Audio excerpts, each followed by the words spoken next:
এবার দেখবেন বরবাদ মুভি আপনারা বারবার না দেখে পারবেন না।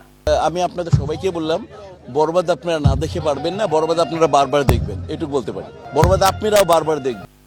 তো বাংলা ছবির জনপ্রিয় খল অভিনেতা মিশা সওদাগর তিনি এক ইন্টারভিউতে একাত্তর চ্যানেল, বাংলাদেশের পপুলার চ্যানেল একাত্তরের এক সাক্ষাৎকারে তিনি বলেছেন দর্শকদের উদ্দেশ্যে যে বরবাদ আপনারা বারবার দেখবেন, বরবাদ আপনারা বারবার না দেখে পারবেন না। তার মানে বোঝাই যাচ্ছে যে ছবিটি কোন লেভেলের মুভি।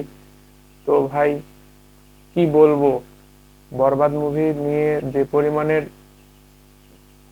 যে পরিমাণের আপনার সোশ্যাল মিডিয়াতে চর্চা হচ্ছে তাতে বোঝাই যাচ্ছে যে বরবাদ মুভি এক অন্যরকম এক রেকর্ড করতে যাচ্ছে বাংলাদেশ মানে সিনেমা ইন্ডাস্ট্রিতে। আর বরবাদ মুভিতে একটা জিনিস গল্পে বোঝা যাচ্ছে যে শাকিব খান এবং মিশা সওদাগর এবার অন্যরকম একটি রোল প্লে করবে।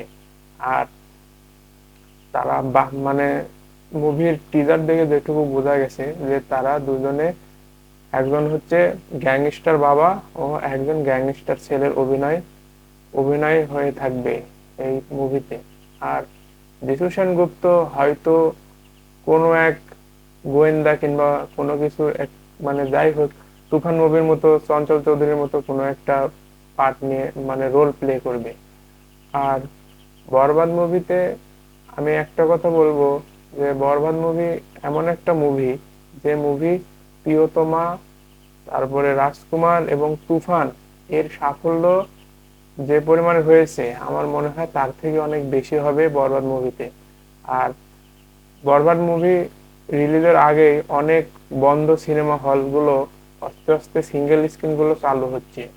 যেমন ঢাকায় সব থেকে বড় সিনেমা হল মধুমিতা, যেখানে ১,১২০০ পরিমাণ সিট ছিল সিঙ্গেল স্ক্রিনে, অনেক বড়।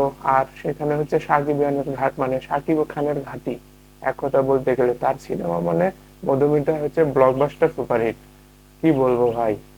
তো একটা ৭-৮ বছর পড়ে থাকা সিনেমা হল শাকিব খানের মাধ্যম দিয়ে সিনেমা হলগুলো চালু হচ্ছে, এতে বাংলাদেশের সিনেমা ইন্ডাস্ট্রি আমার মনে হয় আবারও আগের সুসময়ের দিকে আস্তে আস্তে ফিরে যাচ্ছে। তো ভাই একটা কথা বলতে গেলে এক নায়ক দিয়ে তো আর আপনি যুগে যুগ কাটাতে পারবেন না।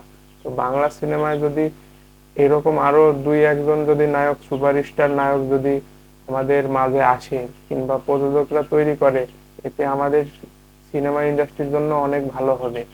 তো এই কামনা রেখে আমি আজকে আমার আমার ভিডিওটি শেষ করতেছি। খোদা হাফেজ।